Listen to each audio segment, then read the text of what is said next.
WWE 2K24 has given us a brand new patch, some DLC, and this DLC people were not very stoked for, and even after it came out, not really that good. I'd be willing to say that the manager, Jimmy Hart, is probably the best addition in this DLC pack, and you cannot even wrestle with him. You look at Post Malone, the moveset is trash. You look at all these other guys, it's whatever. But nonetheless, it's new DLC. It's paid content. We got a patch with it as well, which comes with a lot of new details and just things that 2K does not have to go out their way to do, but they still continue to do just to give them a little bit of credit on that side.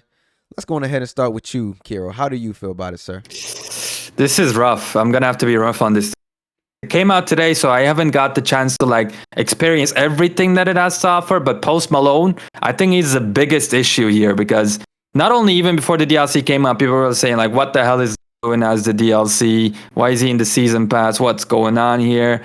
I was okay with him. I like Post Malone. Yeah, get him in the game. But I was expecting something like Machine Gun Kelly, where he had a very unique entrance, badass entrance.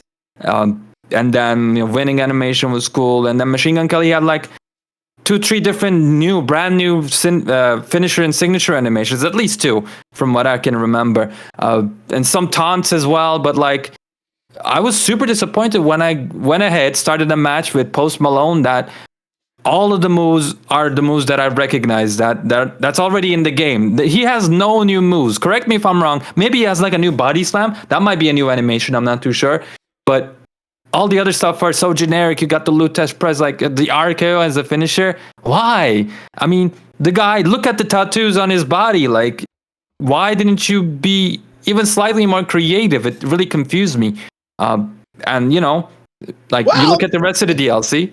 Chill, Kenny. What's going on, man? Why are you screaming? No, I was gonna say, you said look at the tattoos on his body. That was his life and his personal decision, right?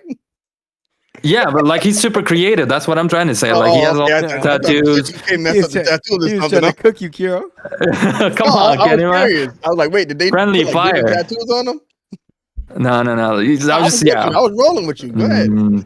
So yeah, it's just I'm kind of afraid to say this, but this might be the worst DLC pack this year for sure. No, it's not. I mean, we have next month coming up, but I feel like they're gonna have those people. Pat McAfee people will have original or some silly moves. Oh, yeah. That's why I feel we'll see. That has the potential to be the worst. But until that happens, until that comes out, this one's the worst because I remember 2K22, Carl Anderson, Luke Gallows came out, for example, and those guys, who cares about them? But they still had some cool animations, very good looking models, stuff like that. I don't know. I was satisfied with those DLCs, but this one, I guess because the wrestlers are so old at the same time, besides Post Malone, that I know of them by name. I've seen them a couple of times, but I'm not excited either. So this has just been underwhelming. And yeah, my biggest gripe is I guess there's just not too many unique moves that I can see. But yeah, this one's tough. That's what I heard a lot leading up to this patch. In the comment section of my videos, everybody knew the wrestlers in the video. Nobody really were too crazy about the wrestlers in this pack because for one, it's Post Malone. Either you're a fan of him or you're not. You got Martian Thrasher. I like Martian Thrasher because I'm an Attitude Era guy. Yeah. Sensational Sherry and Honky Tonk Man. It's who I don't care about, but shouts out to that man. Did we even get his guitar in the game? I think he carries him with. He carries it in the entrance. Yeah, there you go. So can you take the guitar and beat somebody over the head with it, Jeff Jarrett style, and have it explode? There's already a guitar in the game. Okay, so, yeah. How much like Keto Valentine, though? I didn't get to touch it yet, but I did get in there because we got a locker code. I went in my faction, and I got a Diamond Bianca Belair card. Usually they give me created wrestlers, so I was like, yo, this is what's up. So far, it's a great patch, but I didn't get to get in there and play with these guys. Bianca Belair is only good for 2 matches. For real? Oh, rest in peace, Kenny Bomb. Yeah, trying to give them some credit. And this is one of those cards that explode. What? The exploding cards? I don't even know. I don't play my faction. You use it 2 times and it just goes away. It's I had one that's stone cold like that. Oh man, y'all, I'm still getting into my faction and learning this stuff, and I'm having some fun with it. But just things like that kill me, man. I thought I had a better, which the Bianca Belair I have right now is pretty good. Yeah. But this one was a lot better. I'm like, okay, let's go. Man, that sucks. But at least my Martian Thrasher, they're 80. So, I can get through some tag team matches with them. We'll see how it goes. But, Yeah. man, Brian, you just killed things, bro. Like, yo. Well, I'd rather let you know, bro, before you go around giving them fake credit. Yeah. Right, In man, advance. I guess you're right. But what's up with this wet Randy Orton right here? So right here, this is a Randy Orton 09 My Faction Persona card that he just got the wristbands and everything today in patch 1.11, in case you guys did not know. So I do think that this Randy Orton is pretty cool. The only thing that is bugging me is the fact that this Randy Orton was in the game last year. So now it looks like they're just fishing for money with these Persona cards. You could have kept them in the game, give us somebody new. Nonetheless, I'm not too upset about it, because it is what it is. Me being upset don't do nothing at this point, bro. It's just. I'm done with these Persona cards. I'm done. It's gonna keep happening. This and then he don't got no new Titantron or theme song. The only thing he does have is he got the entrance where he don't even put his arms up or nothing. Y'all remember when he went through that little gimmick switch? He didn't put no arms up at around that time. Was that entrance in the game coming down? I think so. I think that it was in the game last year.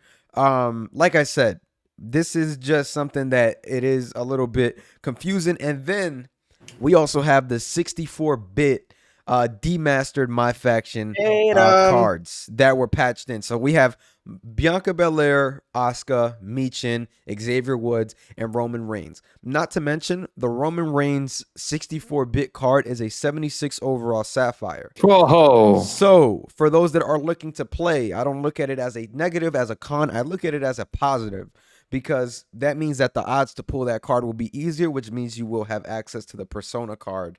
That makes sense. So Bianca Belair is. Make sense, bro. What you mean? Because why can't they give you like a high level card, with something like that? If you got to spend money to pull them.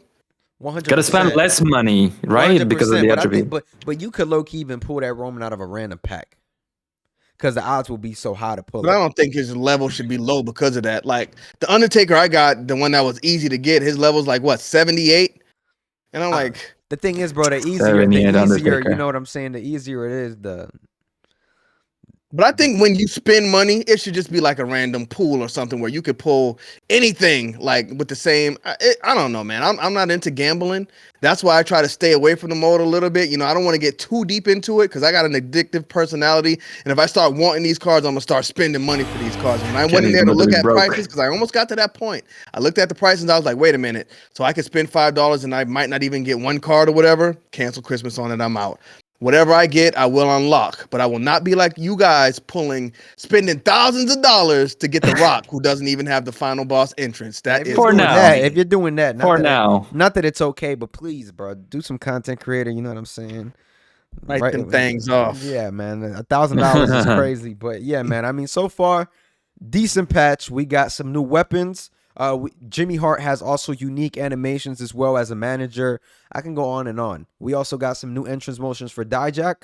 That was cool. Which I think is a win when you're getting entrance motions like that. Sherry Martel HBK entrance is also patched into the game as well. They did a pretty good entrance. Yeah, so, I love the victory animation too for the HBK and Sherry Martel. 100%, I do agree. I mean, Sherry. Definitely detail-wise, man, I never really complain about the patches too much because I feel like they do a solid job integrating and adding different things. But this DLC pack, man, it's rough, man. And the problem is they over-delivered with the last one. So when we got this one, I think a lot of people were expecting them to do the same thing and pump out all kind of stuff in there. But, I mean, they did. If they think those demastered models are good, then, they might think like, oh, we cooked this time. But I hate them, bro. I hate them. I don't know about y'all, but I grew up in those days where we had the games that didn't look good. And while they look good back then, I mean, we want things to look better. So why are we getting these models that look like garbage? Guys, fellas, they're good. Before we move forward, y'all check out the messages here because I just put it in the upscaler and it's going crazy. Whoa, don't pull it up, Ryan. Let's keep the video going. All right, video done? I don't know. If we done, we done. I mean, we got how many minutes? We got 9 minutes.